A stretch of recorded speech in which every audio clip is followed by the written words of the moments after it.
কি হবে এই টাকা, কি হবে এই অর্থ দিয়ে? যে অর্থ গৌর হরির সেবায় লাগলো না, ভক্ত সেবায় লাগলো না, এই বিষয় বাসনা তো কিছু থাকবে না।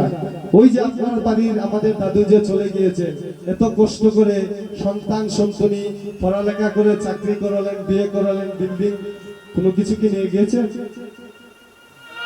যে ব্যক্তি যেজন এই সংসারকে অনিত্য মনে করতে পেরেছে, তার সাধন ভোজনের 50% হয়ে গেছে। জানতে হবে এই সংসারটা আমার না, দুই একদিনের অতিথি।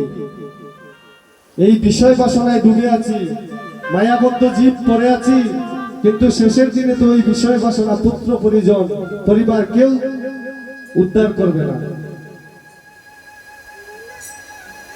কিন্তু আমরা এই বিষয় নিয়ে পড়ে আছি, তাই বিষয় ছেড়ে চলে যেতে হবে, বিষয়কে ছাড়তে হবে, বিষয় ত্যাগ করে কৃষ্ণ ভজন সাধন করতে হবে।